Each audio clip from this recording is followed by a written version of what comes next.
Hello and welcome to another episode of the Expedition podcast. I'm joined by Arthurmauk and Myzrael again. Hello, hello. Hello. And today I'm also joined by a new microphone, so hopefully you can hear me a little bit better than before. And today we have planned a special Christmas episode where we want to talk about the new Christmas champions. And first of all, we have a little bit of an announcement, the official expedition spreadsheet has been updated, and you can now see the new archetypes like the Size and Dice, Foxy Ninjas, and the Glory and Value, Rumble, Side, Packs and Pets. You can all see them now in the official spreadsheet. Okay, then let's just move on to the different champions. First of all, we have one that basically comes for free. Arthur, do you want to tell us about him? About her, I should say. Yep, sure. So this was in the patch notes, and I guess other people may have read it a bit more thoroughly than me. I normally just control F for expeditions. Um, but Riot is actually incentivizing you to pick up any coins bundle in Runeterra this Christmas. So if it's kind of throughout this month, December, and then maybe a bit of start of January as well. In that if you spend any amount of money in the store on a coin purchase, so it could be anywhere from £5 to £50, I think, or dollars or euros, you will be able to get a free Tristana skin, which is the Earnest Elf Tristana skin. Uh, Effectively, if you are planning to put any money into the game at any point, now is a good time to do it, because you get this free skin with it, and it's pretty cute. Something you can show off in game. But if you're not planning to, and you're planning to stay free to play, then obviously don't spend any money. But if you are planning to spend money, now is a good time to do it.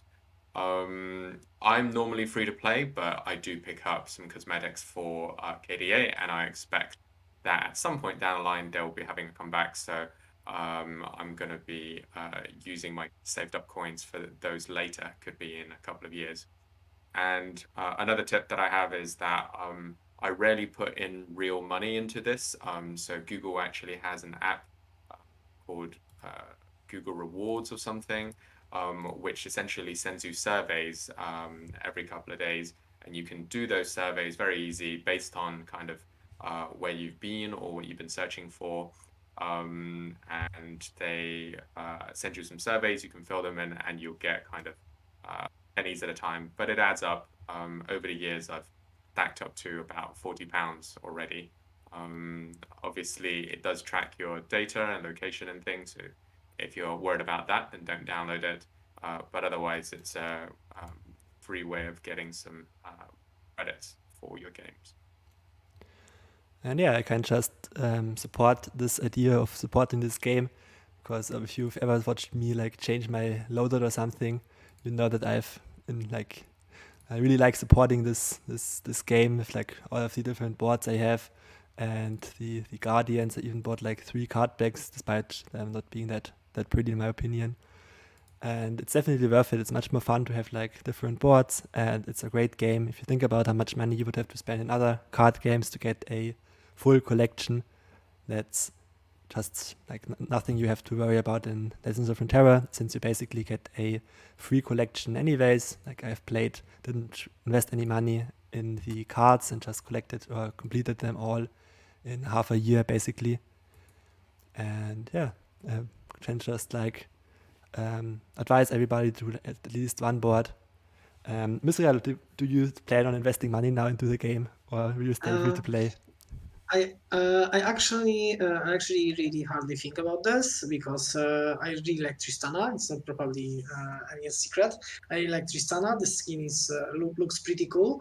and you are getting it essentially for free, because even though you're going to invest and buy some coins, these coins can be used later for something else, and you get Tristana anyway. So I think it's a good value for this idea. I did not do that for now, but I seriously thinking about doing that, even though I'm normally free to play. And Legends of Frontera, in that case, it's really welcome change for me, since I came from Hearthstone, and in Hearthstone monetization is insane. The amount of money you have to put in the game to have everything is really big. Having some different feeling from another game, when you essentially get a collection for free, like I think like 2 months of normal playing is probably enough to get enough of a collection to have most of the standard decks easy to craft. So and that looks pretty cool. Tristana skin is 10 out of 10, it's probably really worth it. It's very likely that I'm gonna do myself a Christmas gift, and buy Tristana skin. Yeah, and like you said, you can easily get a constructed deck in like 2 to 3 months, 2 at least. Like I have a second account where I just basically do like random expedition runs sometimes and play against myself. And just from logging in, playing some Power Champions sometimes, I have basically gotten 2 constructed decks over 2 months. Like I never played more than 3 games a week on this account. And it's pretty crazy how free to play this is. So now you think we have to give Myzrael a little bit of a suggestion for the things he should invest his money in. Arthur, what's like you? It's pretty obvious probably for everybody who knows you. But what would you suggest? What would you suggest to Myzrael here from the boards and the guardians and stuff? I think it was interesting to hear him talk about the monetization side, especially since I did also used to play Hearthstone and I'm still playing Magic Arena. Because I've been playing almost exclusively limited modes, I haven't found Hearthstone or Magic Arena particularly expensive, but I'm also very strict in terms of how many games I play, which is not very many per day. But I do recognize that Runeterra is a lot cheaper and a lot more free to play than the other card games that I have played. I just don't experience it as much because I think in most games they do incentivize you to play a mix of constructed and limited. And if you only play constructed, it can get expensive in terms of Hearthstone and Magic. But that hasn't quite applied to me because I've usually played exclusively limited.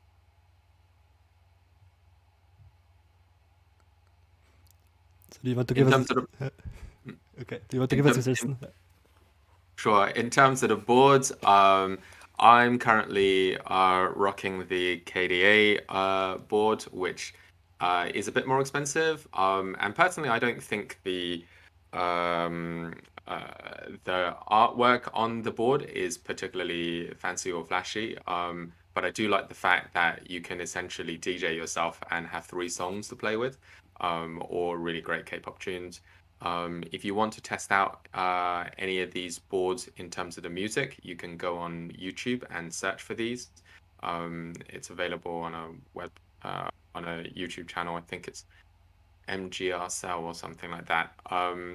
I actually have the Hall of Valor board as well. That was the first board that I bought, which is pretty cool.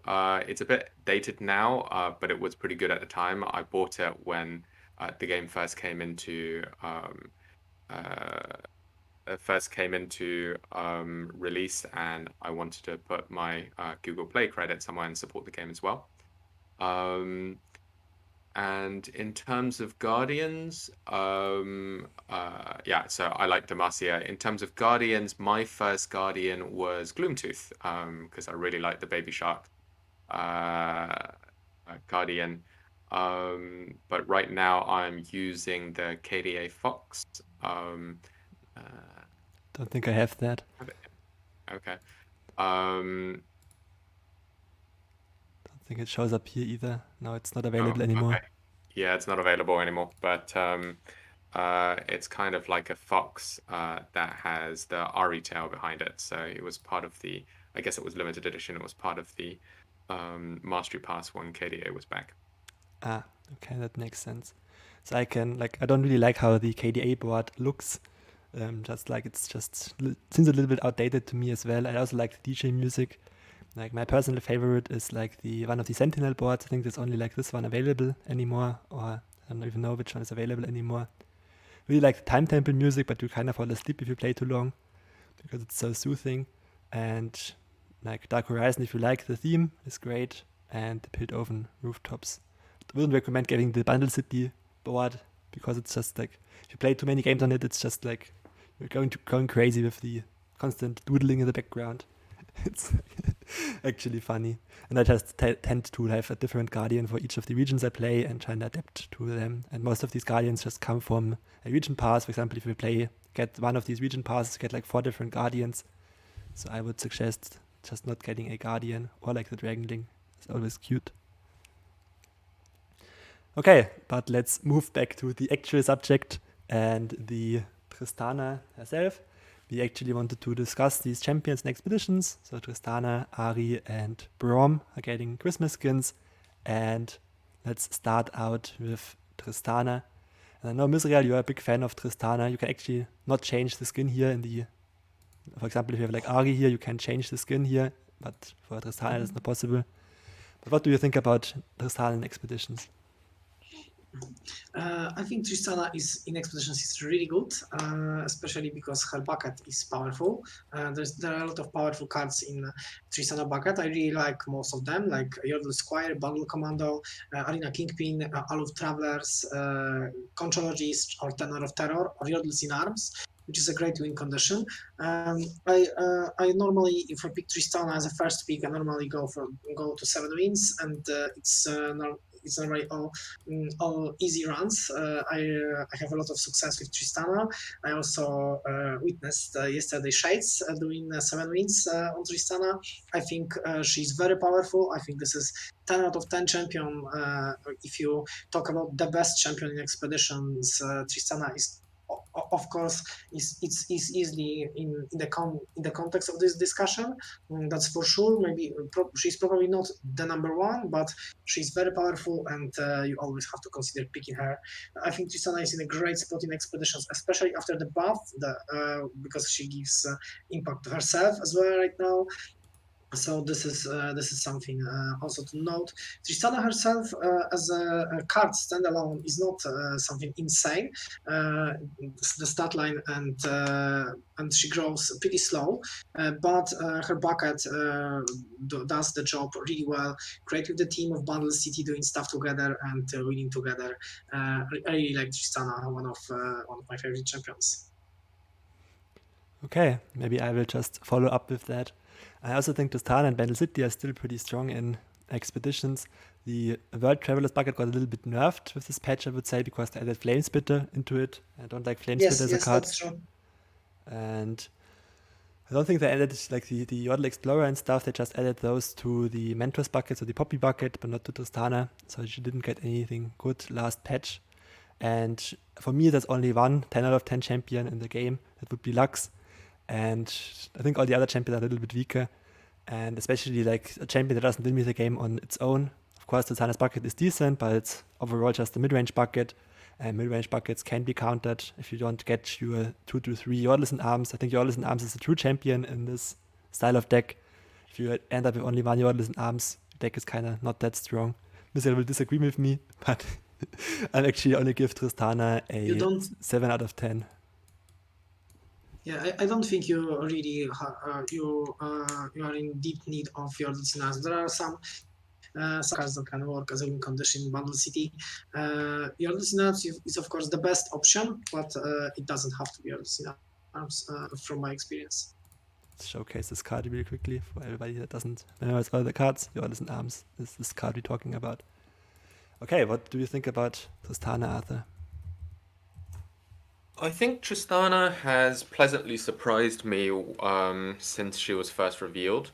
I think I didn't give her too much credit because what I saw was a 3 mana, maybe 2/3 quick attack, 3/3 quick attack when she gets played, and not much more than that. But her win rate is pretty high. She is currently sitting at 24 out of 78 champions, which is pretty high. And obviously, Bandle City is a pretty strong region as well. So I would say that Tristana, if she comes down as a 3 mana 2/3, then I would say that's below par. If she's come down to 3 mana 3/3 quick attack, then she can attack into 3 drops. If she comes down to 3 mana 4/3, then she's above par. And the fact that she can kind of do this off the board, meaning that she's useful in the late game as well, is kind of a bonus to her. She's interesting in that she's certainly a very synergistic champion. She relies on having multi-region allies in order to get buffed. So without multi-region allies, she's terrible. However, because the synergy that she needs to get is very easy to get, it's not very it's very easy to give her the buffs when a lot of the multi-region allies that you'll be drafting is cards that you would want to be playing with anyway. So if that's the case, then yeah, she gets buffed pretty quickly. Personally, I would rate her on average about a 7 out of 10 as well. I think she is strong, but she in the end still doesn't really protect herself other than on the attack, so she's still weak to defense or any kind of or burn or anything like that, those kind of removal challenges. But I do think she is pretty strong and stronger than I initially gave her credit for. One thing I always find awkward with her is that you don't really want to play her on turn 3. If she's like a 2/3, for example, that's like reasonable if you play like a 2-drop or something, because that's just like a huge tempo loss. Like I'd rather want to play my 4/2 on turn 3 instead of this Tristana. And in the late game, I always feel like there's more powerful stuff to do than play like a 7/4 quick attack. It can be strong, of course, if you play it on like with other units together, but I find it a little bit awkward to play. Maybe I'm just playing her wrong, but I'm not sure. I rarely have problems with turn 3 as Bundle City. On turn 3, I normally play Hungry Owlcat and another 2-drop because I have Battle Commando already on the board. I think this is the strategy that you should go for Tristana. There is a reason why Bundle Commando is typed twice in the official spreadsheet in her packet. yeah, but like, wouldn't you like if you want to play Tristana on turn 5, for example? Wouldn't you just prefer Lux and have a more powerful mid game plan and just buffing units again? I would prefer Yordles in arms on turn 5. Honestly, Tristana doesn't even have to be on the board. This is about the bucket, I think. Okay, I think this fair. is more important. Tristana, if your plan A is going to fail because the opponent cleared your board but you dealt a lot of damage, then you can use Tristana, for example, with like Tenor of Terror to do some impact damage after flipping Tristana to finish the game. This is the best option to use Tristana. If your plan A with early swarm and potential buff failed, then use Tristana later, and like Tristana plus Tenor of Terror is 6 impact damage instantly, right? So this is pretty big. I can see that argument, but probably my approach would be to just draft like another Bandle champion, like for example Poppy, and then try to move into the World Travelers from there and not have Tristana in the first place if I don't like playing her oftentimes. But yeah, okay, let's move on to the next champion then. Before we do that, yeah, I do agree with Conan in that there's a little bit of a internal inconsistency with Tristana in that she has this awkward thing where if you play on turn 3, you might not have played that many multi-region allies yet. But you often want to play her early so that you can give your future multi-region allies +1/+0. So there's kind of this internal conflict between her.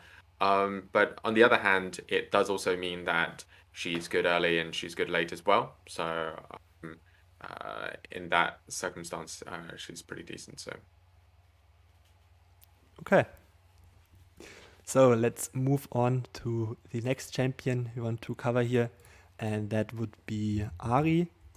Do we talk And about Buster Shot too? oh, Yeah, that's what I think as well. Mhm. let's talk about Buster Shot too. I find Buster Shot very interesting because it's actually I've cut like 2 Buster Shots from Banditry and it made the deck so much better to play. I was so surprised by it, and just the fact that I don't like to play it constructed made me like it a little bit less in Expeditions as well. But it's still a decent rule trick, and it costs 2 less if you have played a bunch of different regions, and deals 3 to a unit, kills something, and I think it's a decent card, but nothing too amazing. I would give it like a 7 out of 10 as well. I think Buster Shot, yeah, is decent. I think 3 damage for 4 mana only to a unit, I guess is probably slightly under par. We're thinking of Aftershock, but obviously that has the advantage of hitting the Nexus or hitting landmarks. Obviously, if it were costing only 2 mana for 3 damage, then that's very much above par. So ideally, you're trying to play Buster Shot when you have Tristana already on the board. So obviously that has innate synergies. Or if you've casted cards from 4+ regions in this game, which if you're drafting Tristana, usually you won't be doing anyway. So it isn't that unlikely that you end up with a 2 mana Buster Shot in a mid game. The other thing in Expeditions, obviously, is that you can actually start off. Your deck can be made up of 3 regions already. So it's often not too difficult to extend it just by 1 more region by playing an off-region card multi-region from Bandle City. So it's fairly easy to get that discount. But even if you don't, 4 mana for 3 damage at a pinch will be able to save you from whatever utility creature that may be a must kill or something. So I'd probably give it maybe a 6 out of 10. I'm gonna say also the same as Arthur. It's 6 out of 10. I really don't like Buster Shot as a 4 mana D3. It's way too slow in average Bundle City deck in Expeditions, since you want to be aggressive and proactive and swarmy onto the board, and spending 4 mana to do 3 damage to unit, even if it's problematic, it's not gonna get you very far. For 2 mana, the card is mega powerful, but a little anti-synergistic with what you want to do. I think so. This is the reason why I'm not rating this card very high.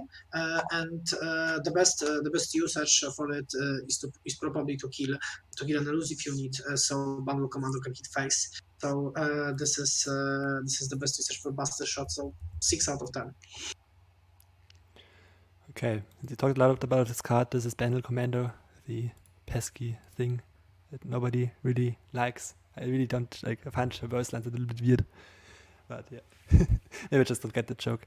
Okay, so now I think we can move on to the next champion, and that of course is Ahri. She's here already, and Ahri got like the Winter Queen skin. I'm not that big of a fan of it. To be honest, I don't really like her. Like, she looks like a little bit too evil here, and the white hair, like, not. But as a champion, I think she's pretty decent. But Arthur, since you're like a big KDA fan, do you want to start here with the discussion on Ahri? Yeah, you say she's evil, she looks evil, but according to the law, it's possible that she is as well. Certainly her race, Vastayan, and you hear some of her lore in the Rune King, if anyone's playing that. She knows she's very dangerous. She's actually a lot older than she looks. And as kind of a succubus, she essentially steals souls from people. So in that sense, she's not necessarily a hero, maybe kind of an anti-heroine in that sense. So I guess we had our initial estimations of Ahri and the rest of the Magical Misadventures cards, and then after, I guess, over a week now, we've been able to play some games with her, play some games against her, and we also have some stats from Lord Guardian in terms of how good she is, how strong she is, how much she wins. My initial estimation of her, I don't remember what I rated her before, but probably gave her a little bit more credit. But I think my initial estimation of her or my now estimation of her has gone down a little bit. She is not winning very much in general over the first week and a half. She's currently sitting at 71 out of 78 champions with a 48% win rate, below 50%, and the average Lord Guardian player wins over 50% already anyway. Part of that is because I think she's very difficult to play, and she's also very difficult to play against.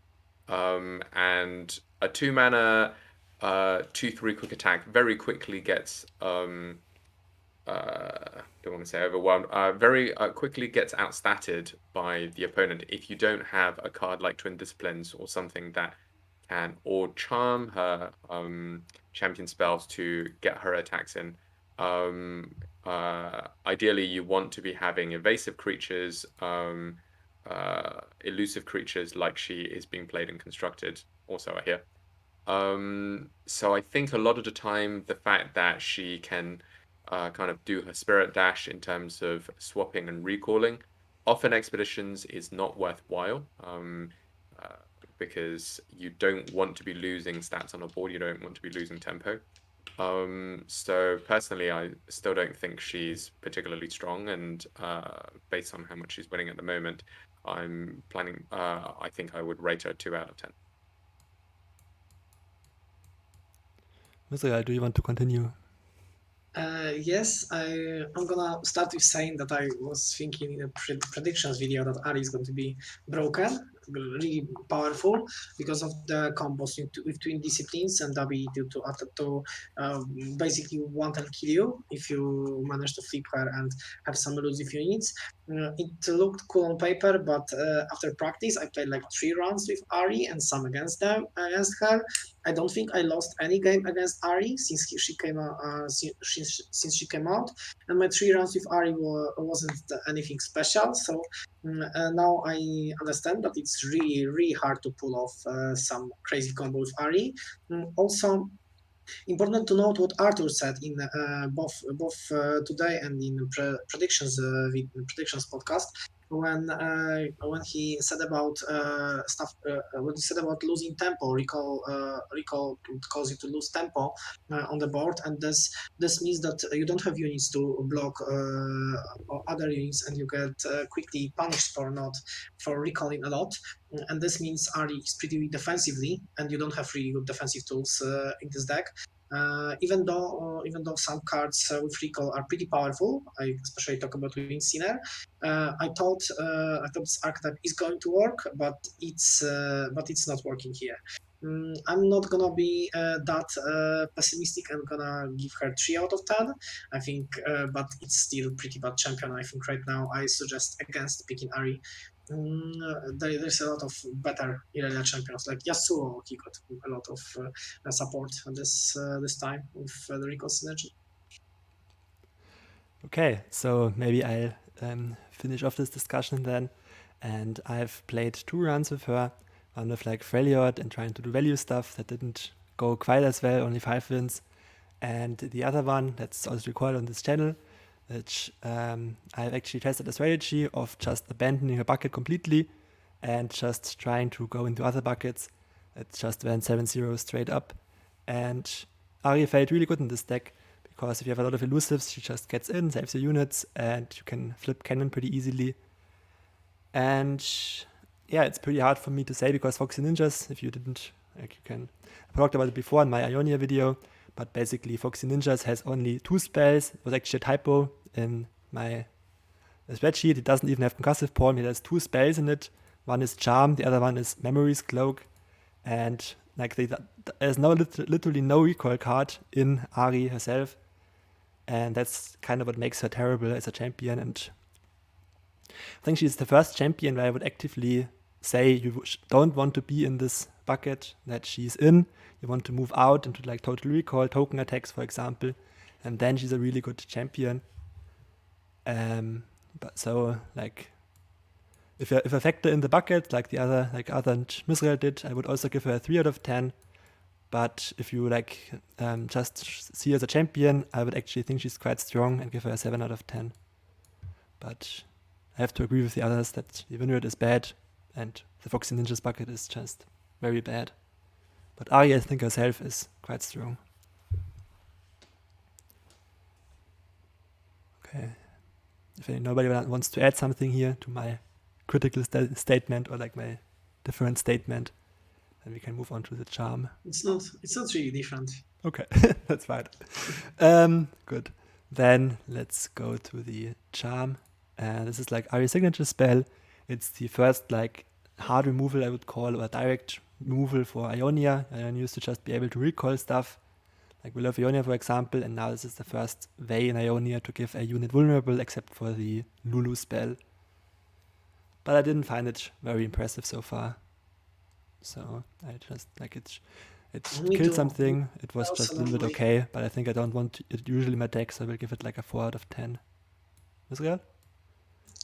Me too. I also don't find charm really powerful. I don't like the card, even though being vulnerable to a unit, especially since Ionia doesn't have a lot of ways to be vulnerable, is pretty powerful. But if you do it of the cost of recalling a unit, it's not that great because it's not really good early game, and you have to have a cheap unit that you can replay to not lose a lot of tempo, and you lose some anyway. So you need Navori Blade Scout or something like that to play, or Sparring Student to play with this, and it's pretty hard to pull off.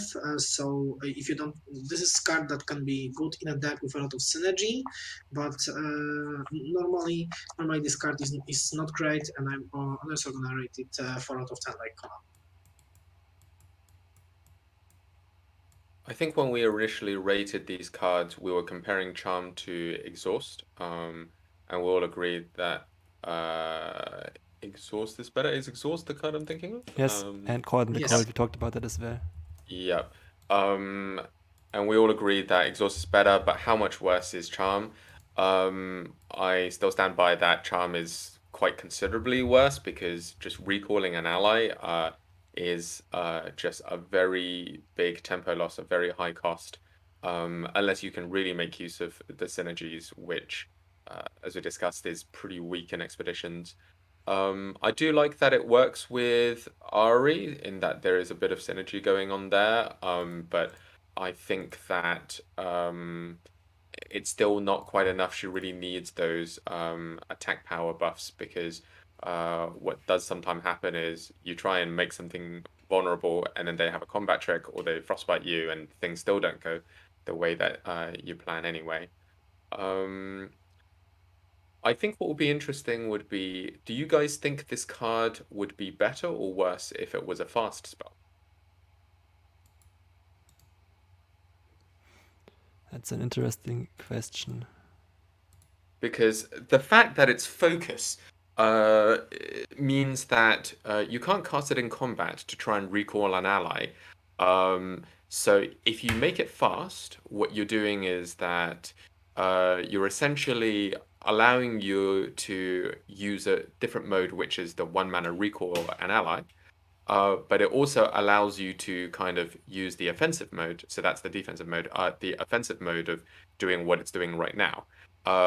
So by giving yourself an upside of being able to recall your allies in response to removal or challenges or something like that, you're trading that off against a fast spell being able to be interacted with, it not coming at kind of focus speed or burst speed, that being immediate, you are giving your opponent priority. So I feel like quite a lot of the time that focus versus fast distinction, sometimes you want it to be focused and sometimes you want it to be fast. But that's something that I thought about when there were times when I wanted to recall my allies with Charm, but I can't because it's focus speed.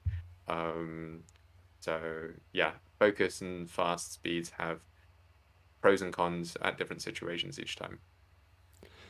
I find it very interesting as well because I am sure that they tested it at fast speed, because having a focus spell in Ionia is just very unusual for, like I talked about it before, different regions have different speeds of interaction, and Ionia's speeds are like fast and burst mostly.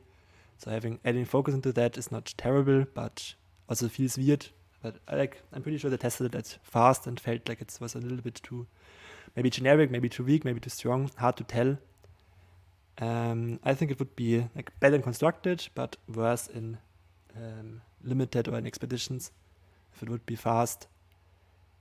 And it's just would be a totally different card. Like if you change the speed of any card, it turns into a totally different effect. And it's quite interesting to think about it, but also quite different than what you would expect. It's really interesting discussion, but I'm not sure which mode would be better. I assume it will be fast because flexibility is normally good. Cards that are flexible are powerful, so I think flexibility would make this card better. But of course, I'm not sure. Fast speech recall and ally for 2 is not something really great. And do we have really in Ionia's champions that we really want to protect from like challenges and then pay mana for them again? Ahri, I guess, only. I think it's hard to tell, but I would probably like to see it fast, and it will be better as fast spell for just this flexibility. I find it interesting, like in Constructed, you probably didn't play Constructed, but basically everybody went crazy about how they couldn't kill anything, and there were too many deep recall spells, and that is definitely a big concern in Constructed, that you have too many ways to recall your allies and can never kill the Ahri, for example. Like Ahri Cannon is a real deck in Constructed right now. And I think that's definitely an issue there, but I wanted to say something else, I forgot. Yeah, another interesting thing if you make it fast speed is that you, like it's a high risk card then. You don't really want to open with a spell that targets your own unit, because you can just remove your unit in response.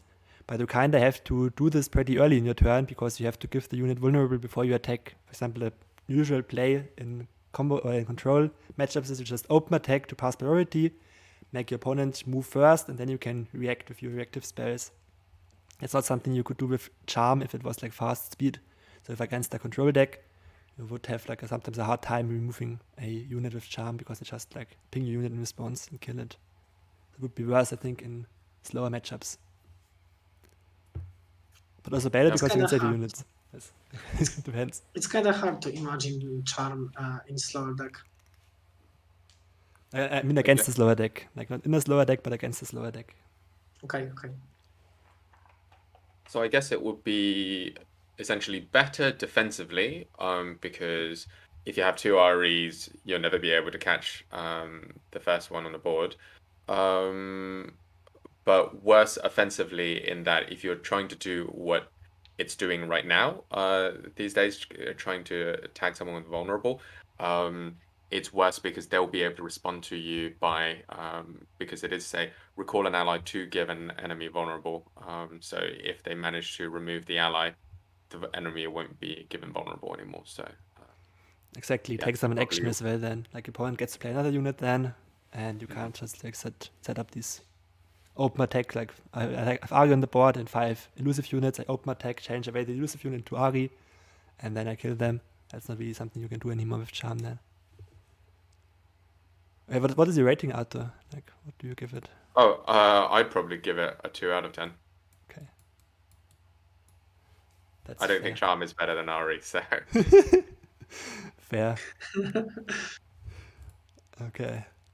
Would you still buy the KDA skin for Ahri, even if you don't like her? Yes. I would. I probably just won't end up playing her very much in Expeditions, unfortunately. For those who don't know, so Ahri has just celebrated her 10-year anniversary or birthday, in the sense that that was when she was first released in League of Legends.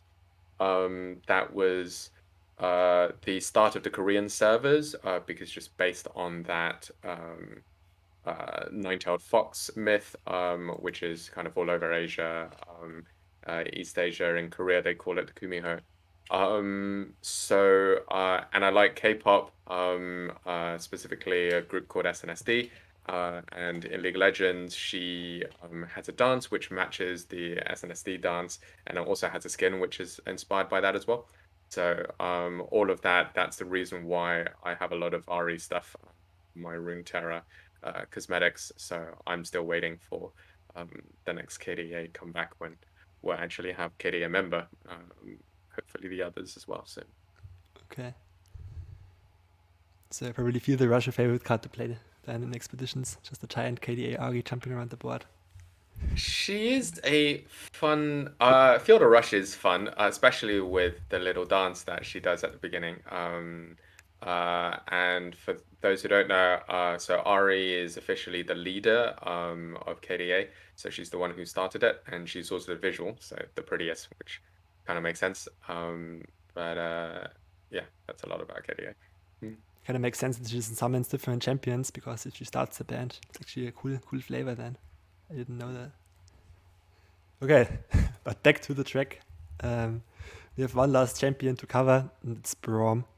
And he has a very, very cool skin. Actually, the Poros is also changed to Christmas. Oh, that's cool. And like I didn't realize that. all of his animations level up is also changed. I think you can actually see that in here. You can like look at the different video, and it's just so cute. And as a celebration for this video, I will actually get the skin, despite I'm not really liking skins that much. But Okay. I think I have like 5 skins in total, but like one of them I found really cool, and the other 4 I bought for different reasons where like somebody said buy the skin, or I made a video about them. But yeah, Braum will be one of them.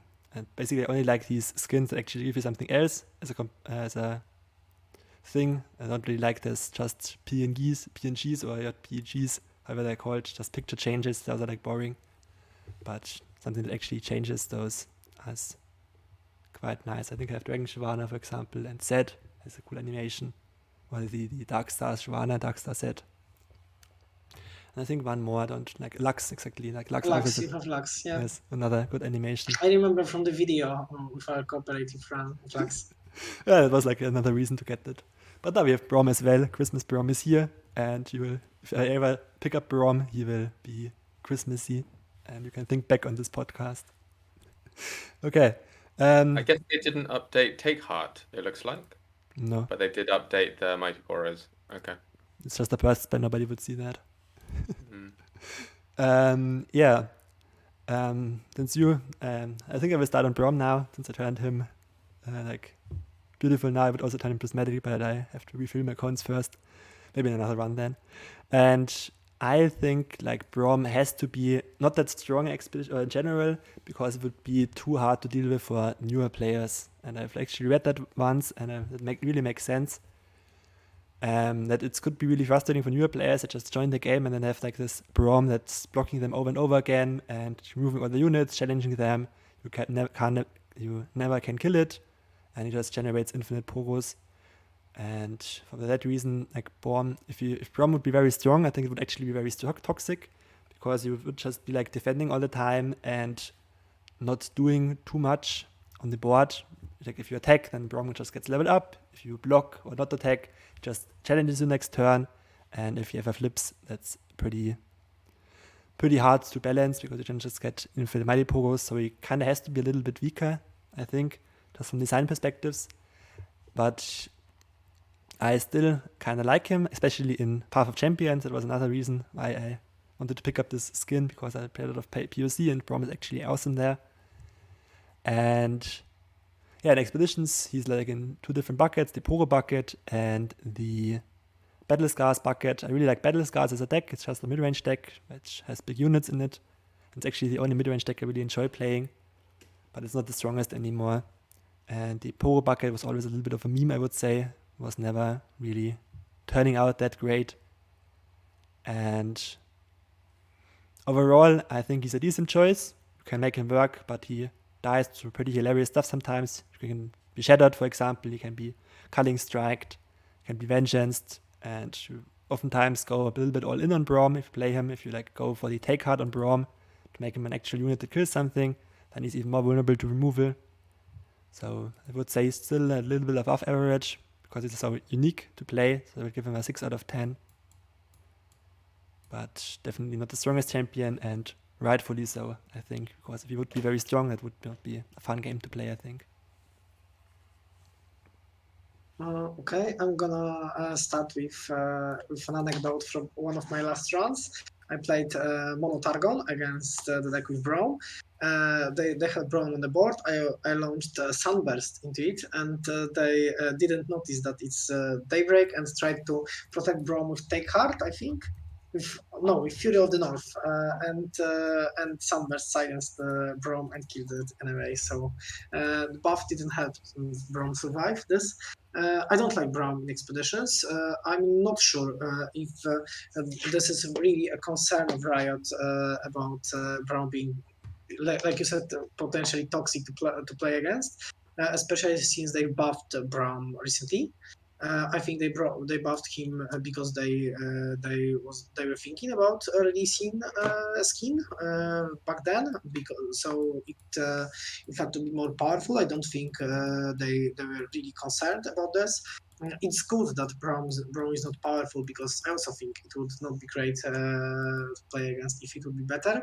I myself sometimes have troubles to deal with Braum, but normally it end up as a win, because Braum's biggest weakness is the zero attack, and Braum cannot really generate a lot of pressure himself. You have to have another cards that can help him close out the game, and many decks can just outscale Braum later in the game with some powerful unit. Most of the regions have options to answer Braum, so later on in the game he's not great. I don't rate Braum too well. And I'm gonna confirm what Conan said when I started playing. In my first games, I thought Braum was powerful because I didn't know how to play against Braum. But now I think he's not. I probably just learned a little, and I'm gonna rate him as 2 out of 10. 2 out of 10. I That's think crazy. he's one of the worst Freljord champions. Probably better only than Lissandra. That's very surprising. Maybe a quick anecdote for what Myzrael said. They actually tested Braum. They nerfed him like way back in the day, or they buffed him to a 1/1/5 back then. And they reverted this nerf like 2 weeks later, I think. I'm not sure exactly about the dates, but they basically reverted this because this was like very unfun to play against. And I still don't have a lot of fun when I'm playing against the Braum if I can't immediately kill it. For example, constructed, if you play against Vladimir Braum, it's like, I think in my opinion, one of the most unfun decks to play against, because you just play units and the units never die, and eventually they just kill you, and it's not that fun and interactive, I find. But yeah, he was a 1/5 before, and they changed it back, and now they gave him like a minor buff with the 1 health, which doesn't really change that much in my opinion. Arthur, what do you think about Braum?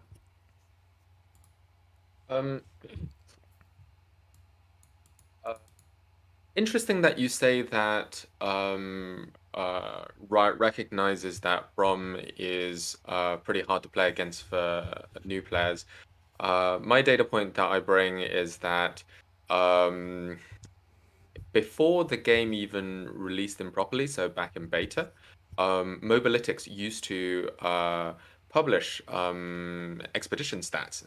You can actually go back and look at this yourself. I think every region only had 5 or maybe even 4 champions or 5 champions.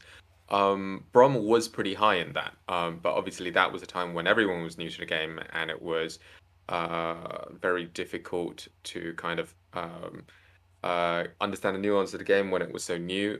So Braum, with his challenger and regeneration, was pretty tough to play against. Also, it was probably a time where target removal wasn't as plentiful. There wasn't as many challenges or buffs or fast speed burn. So Braum really was actually pretty good back in just the base game before in Foundations. Flash forward to now, where I think he's still good, but he's not as good as he was before. And yeah, as you said, we've also over time gotten better and learned how to play against Braum. try and find the spots where it's less likely that they'll have a buff for him. Try and spread out your attacks so that his challenging Braum challenging doesn't end up leveling him up too quickly. He still scores pretty highly in terms of win rate. He's 28 out of 78 champions, so that's pretty high, above average there. And yeah, I still think it's a pretty difficult champion, especially if you draft like me, who is very mid-range and creature-based. So my ways of dealing with Braum is generally with challenges and buffs. And often when that happens, if they have a further buff on top of Braum to counter my buff, then I've essentially just dug myself into a hole here. So quite often, Braum is quite difficult to deal with. And if you are using Vengeance on Braum, it's not very mana efficient. Usually they would have gotten a Pora out of it anyway, and then you're spending 7 mana on a 4 mana, even if it's a champion. Even though Vengeance is a pretty clean way of dealing with him. Obviously, you want to be using Culling Strike or something instead. I guess we'll talk about Take Heart next. But yeah, I think the fact that Take Heart is such a important piece of Brom's kit. It used to be that in Foundations, you used to be able to get Take Heart a lot more reliably if you're drafting Brom, but now it's probably less consistent because we have more buckets, we have more cards in those buckets, so it's a bit less likely. But a Brom with Take Heart is a very different beast to a Brom without Take Heart. And as Conan mentioned, even giving Brom extra one attack was a big deal because it can start chipping away at creatures, especially utility creatures like Green Duo or whatever. So if you give him another 3 attack, it makes a huge difference. So Brom with Take Heart is a very scary prospect. Brom without Take Heart often is just kind of annoying, and eventually he will level up and start getting even more annoying. Hopefully you'll get to remove him before that happens. Yeah. So what's your rating on him? I think he's a 6 out of 10. Nice. Like back in the day, funny. Maybe just another quick detour. Best thing you could do back in the day in expeditions was actually Hecarim, and you played Hecarim as it was one of the best champions in expeditions. Then you played Dawn and Dusk on Hecarim, and now it's like a meme thing to do. But back in the day, there was way less hard removal and basically only Vengeance to kill the Hecarim response. So this was actually a real strategy and a really strong strategy, and not something you can do anymore. And because of all this new hard removal, for example, like Dawn in Shadows, I think Braum has gotten a little bit worse than Foundations. I'm very surprised that his win rate is still so high, because you have to factor in that people are playing like Tauros with him, and I don't think Tauros is a very good deck, but his win rate is still that high, and yeah, quite interesting. Let's talk about Take Heart next, and this is of course a signature spell, and I have to say I never liked Take Heart.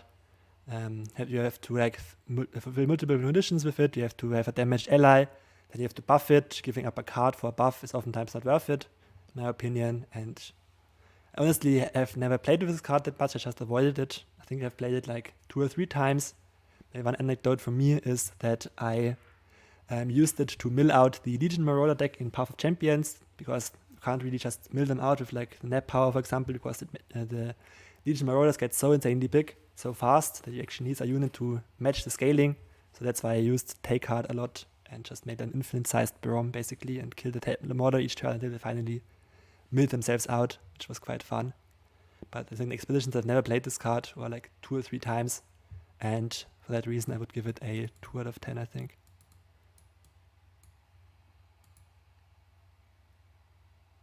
My opinion about Tech Heart is the same as you, Conan. I also don't think Tech Heart is strong. I don't like the idea that the ally have to be damaged, since we play a lot of tempo board stuff and board battles. It's not that easy to both have a unit that is damaged, have it survive, and have it add into the next combat that you can use Tech Heart to gain advantage with this. I think this is not a situation that happens very often. So the card is situational because giving a +3, granting +3/+3 is not a bad thing, especially to some powerful card, especially to some good threat. I would really like Screeching Dragon as a 7/8, but it's really situational. You have to work hard to make this worth it, I think, and if the I don't like cards that are not good by themselves, and the card is that kind of card. Also, we rate it as a 2 out of 10. And I thought I was a pessimist in the group. So Take Heart, in terms of its value, 3 mana for a 3/3 would be about average. Obviously, we would like of average cards, but if it was a creature, 3 mana for 3/3 worth of stats is about on par. The fact that this is burst speed helps, but the fact that it only gives a damaged ally +2/+3 is a huge drawback, which is why I think where it starts is not at a very good place. Obviously, what we're trying to do is we're trying to buff a damaged ally which has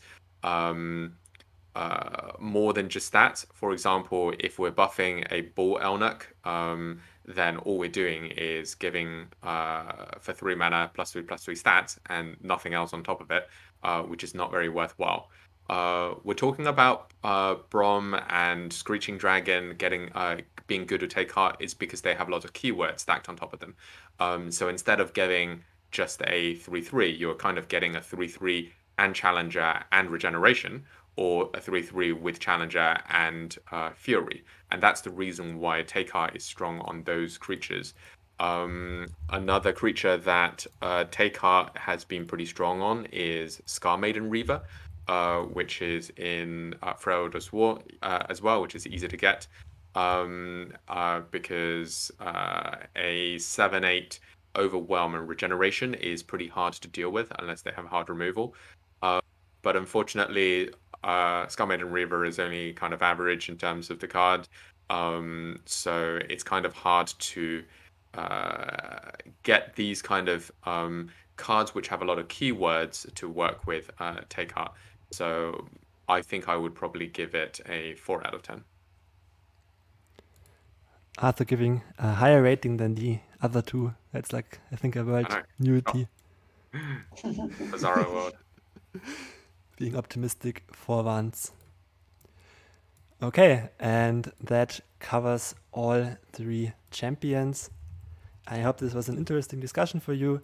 We are currently drafting up a rating system for all of the cards, basically, where we rate all of the cards and make a kind of a tier list. And yeah, it's where we basically combine all of our ratings into an average. And we've also added other people to this tier list, and we'll talk more about it when it's finished and released, of course, so you can be excited then.